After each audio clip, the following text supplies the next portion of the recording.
Salut les crypto millionnaires et crypto milliardaires et soyez le bienvenue dans cette nouvelle vidéo où on va s'intéresser encore aux actualités sur des crypto-monnaies. Dans cette première vidéo de la semaine, on va parler de la crypto-monnaie Arriva. Est-ce que le moment est venu pour que cette crypto-monnaie soit listée sur l'exchange Binance? C'est à ça on va s'intéresser dans cette vidéo. Donc si le sujet t'intéresse, essaie de rester du début jusqu'à la fin de cette vidéo pour bien comprendre tout ce que je vais partager avec toi sur cette crypto-monnaie qu'on appelle Arriva. Et si c'est la première fois que tu tombes sur ma chaîne YouTube Parle de tout, comme tu es en train de le voir déjà ici, on parle des crypto-monnaies et également gagner l'argent en ligne. Donc si tu as aimé les contenus que tu as retrouvés sur la chaîne, tu sais ce que tu as fait, bro. Abonne-toi et active la cloche de notification. Ça sera ta manière de me soutenir et également une manière pour toi de ne plus jamais rater les prochaines vidéos que je vais mettre en ligne sur cette chaîne YouTube Parlons de tout. Et si par hasard tu n'es pas encore dans mon groupe Telegram, j'ai laissé le lien dans la description de la vidéo. Clique sur le lien et rejoins la famille sur Telegram.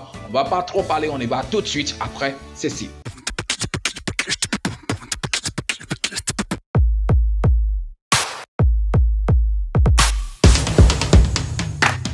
Chers amis, si vous êtes venus dans les crypto-monnaies pensant qu'il n'y a que des montées en crypto, je pense que vous vous êtes trompé de chemin. Le mieux, c'est de partir tranquillement. Oui, puisque en crypto-monnaie, on a des montées, on a des descentes. Les moments arrivent où les cryptos montent vraiment, où on se fait de l'argent. Mais les moments arrivent aussi où ça chute gravement, comme ce qu'on est en train de voir actuellement. Mais moi, je pense qu'il n'y a vraiment pas en fait de perte en crypto-monnaie si on est patient. Puisque si tu as bien fait tes recherches sur un projet, tu sais que ça, c'est un bon projet, tu mets ton argent sur ça, quel que soit le temps que ça va faire, même si la crypto-monnaie a chuté n'importe comment, je pense qu'avec le temps, ça va encore remonter et tu vas récupérer ton investissement et aussi faire de bénéfices. C'est parce que voilà, on investit sur tout ce qui circule comme crypto-monnaie. C'est pourquoi des fois, on tombe sur des scams, des projets pas par-ci, par-là. Mais si c'est un bon projet, je pense qu'il n'y a vraiment pas de perte. Alors aujourd'hui, comme j'étais en train de le dire, on va parler de la crypto-monnaie Arriva. Pourquoi j'ai commencé par ça? Puisque voilà, cette crypto-monnaie est en train de chuter. D'ailleurs, ce n'est pas la seule crypto-monnaie qui chute en ce moment. Donc cela suffit juste pour que les gens traitent cette crypto-monnaie de scam puisque ça chute depuis un moment. Mais si on pose la question à ces gens qui sont en train de dire que cette crypto-monnaie c'est du scam et tout, si on leur pose la question de savoir combien eux ils mettent dans cette crypto-monnaie chaque jour, je ne connais pas les réponses, mais je pense qu'ils vont dire bon, j'ai investi, ça fait quand même un moment, donc je n'investis plus. Donc qu'est-ce qui monte après tout? Le prix d'une crypto-monnaie. Quand il n'y a pas d'investissement, mais il n'y a pas de montée, ça ne monte pas magie. Non, c'est quand les gens injectent de l'argent dedans, c'est quand les gens investissent en fait sur cette crypto-monnaie que le truc ça monte. Mais vous n'investissez pas, ou bien vous avez des trucs de 3 dollars et tout, et puis vous attendez en fait que ça monte. Qu'est-ce que toi tu fais pour que le truc ça monte? Je suis sûr en fait quand on fout le wallet des gens ici par exemple, on va encore trouver des leaders qui ont de 100 000 pièces d'Arriva dans leur wallet. Donc pour eux aussi, ils sont les holders d'Arriva et tout. Voilà, ce n'est pas bon. Si actuellement, oui, 100 000 par exemple en 2021 où le prix avait trop monté, oui, c'était quelque chose. Mais actuellement, avoir 100 000 pièces d'Arriva dans son compte et dire qu'on est un holder d'Arriva, je pense que tu te trompes puisque avec 100 000 dollars actuellement, ça ne coûte rien, 100 000 actuellement dans ton compte. Si c'est trop, tu penses que c'est un truc de 8 ou bien 5 ou quelque chose de là comme ça. Donc, est-ce qu'avec 5 dollars ou bien 6 dollars, tu peux quand même te compter parmi les holders de cette crypto-monnaie? Si vous voulez investir, investissez. Mais si vous ne voulez pas investir, taisez-vous et puis ne découragez pas les gens et tout. Moi, je pense que cette crypto-monnaie Arriva, oui, à traverser des moments difficiles et tout, mais ça reste après tout un grand projet. On va juste se patienter pour voir ce qui va se passer dans les mois à venir ou bien au prochain bull run, puisque moi je pense que cette crypto-monnaie va vraiment faire fort au prochain bull run. Donc on va revenir maintenant sur le sujet important surtout de cette vidéo qui est le listing de cette crypto-monnaie sur l'exchange Binance. Mais avant ça, il faut qu'on aille rapidement sur le PC parce que c'est là-bas qu'on va essayer de faire certaines analyses pour voir si c'est le moment en fait de listing de cette crypto-monnaie sur l'exchange. Rendez-vous tout de suite sur mon PC. Me voici sur le site CoinMarketCap où je suis sur le prix, bien sûr, le chart de la crypto-monnaie Arriva. Donc, les gars, on va quand même se référer à certains critères de Binance pour voir en fait si, c'est le moment, par exemple, de listing de cette crypto-monnaie sur cet exchange. Je pense que c'est un truc très important. On va commencer rapidement, par la communauté. On va pas s'intéresser au prix puisque le prix n'est pas quand même un facteur très intéressant, dans le listing, sur Binance SOV. Donc, on va commencer par la communauté. Quand on va, par exemple, sur le compte Twitter officiel, on va pas conduire sur tout ceci. Oui, ici, par exemple, on a un truc de 156 7000 followers, donc ce n'est pas petit quand même, ok, mais on va surtout s'intéresser aux hodlers, ok, sur cette crypto. Donc on va partir rapidement, ok, sur BSC Scan, donc explorateur, on va chercher rapidement BSC Scan, ok, pour voir en fait le nombre de hodlers sur cette crypto-monnaie. Je pense que c'est un truc très très important, ok, on va voir rapidement le nombre de hodlers, explorateur, chaîne, je clique ici, BSC Scan.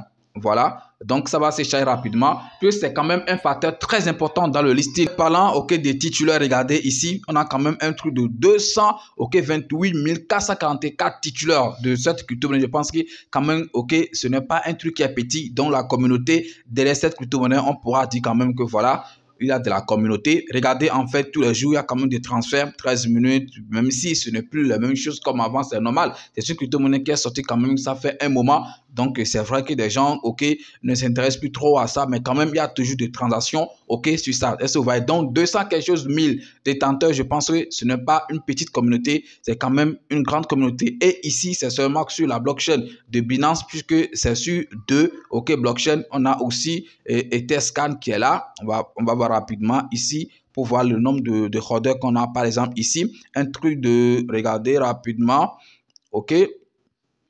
On va voir rapidement, titulaire, un truc de 423. Donc, ce n'est pas énorme, mais c'est quelque chose puisque les gens n'aiment pas trop, ok, acheter ou bien investir sur des choses de l'Ethereum et tout. Donc, on connaît déjà la raison. On va plus commencer à répéter ça. Donc, côté communauté, je pense que c'est quand même un truc qui est très important. Il y a quand même une communauté derrière cette crypto-monnaie. Maintenant, revenons en fait sur le volume en MT4. Je pense que c'est quand même un facteur très, très important, ok, pour être listé, par exemple, sur les stands Binance, puisque après tout, vous savez que c'est du business, ok, quand eux ils n'ont rien à gagner dedans, ils ne peuvent pas quand même te lister, voilà, c'est très important. Quand il n'y a pas de volume, il n'y a pas un truc très important. Vous avez vu des crypto-monnaies comme PP qui sont sortis et quand même le volume était parti jusqu'à un truc de 200 millions de dollars en fait en MT4. Vous voyez que rapidement ça a été listé sur Binance, puisque voilà, les exchanges courent derrière en fait ces genres de crypto-monnaies pour pouvoir tirer en fait voilà leur profit rapidement. Et ça, vous voyez, c'est très important. Regardez en fait, ok, le volume en VT4 actuel sur cette crypto-monnaie, un truc de 400 quelque chose 1000 dollars, ça n'atteint même pas 1 million, ok,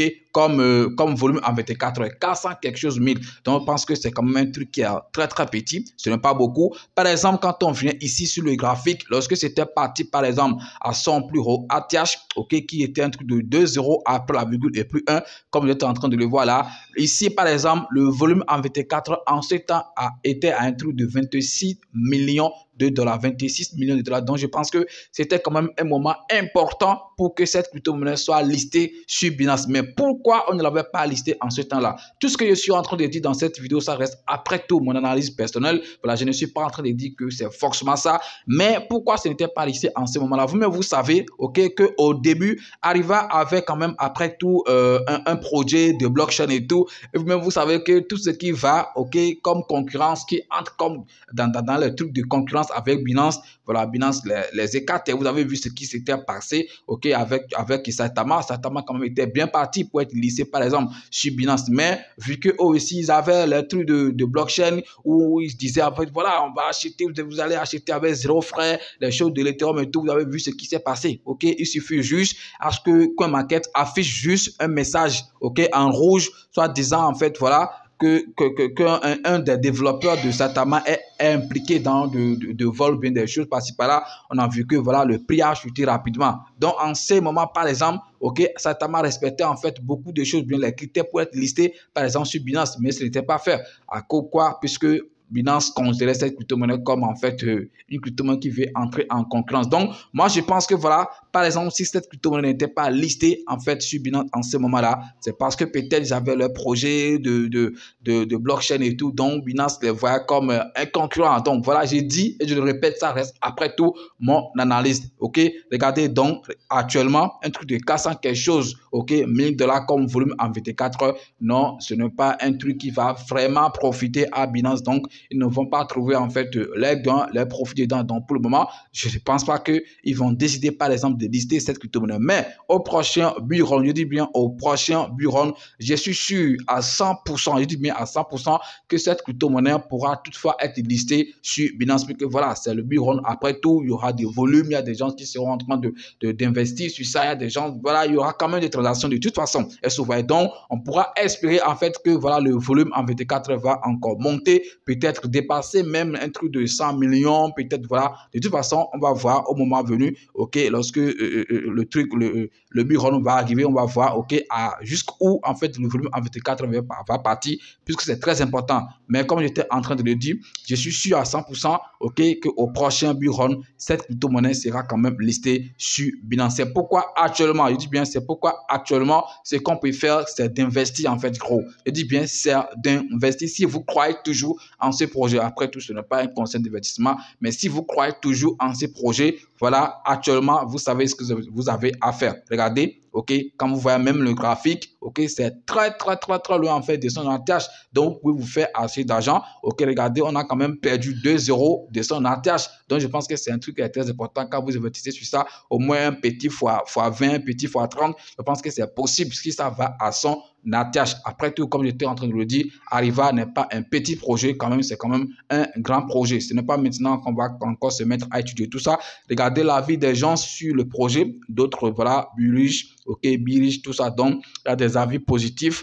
et il y a aussi des avis négatifs. Donc, sur un projet, c'est fort. Mais ce qui est important, c'est que les avis positifs, en fait, dépassent les avis négatifs. C'est ce qui est très important. Donc, pour résumer, les gars, être listé, par exemple, sur Binance, actuellement, je ne pense pas que ça pourra être possible pour la crypto-monnaie Arriva, mais au prochain bull run, bien lorsque les choses vont changer et tout, je pense que ça pourrait quand même toutefois être listé sur Binance. Donc les gars, tout ce qu'on peut faire actuellement, comme j'étais en train de le dire, voilà, c'est de risquer en mettant, en continuant par exemple à faire confiance à cette crypto-monnaie et tout et voir en fait ce que ça va donner. Après tout, le total sur place, c'est pas un truc qui est beaucoup, c'est juste un truc de 100 milliards de pièces. Donc il suffit par exemple juste que cette crypto-monnaie aille à 100 milliards de market cap, de capitalisation pour qu'on touche le 1 $. Mais je doute fort en fait que ça aille à 100 milliards, oui. Ce n'est pas toutes les crypto-monnaies qui peuvent forcément aller à 1 $. On n'a pas besoin que cette crypto-monnaie touche le 1 $ avant de se faire, ok, beaucoup d'argent sur ça. On n'a pas besoin sincèrement, ok.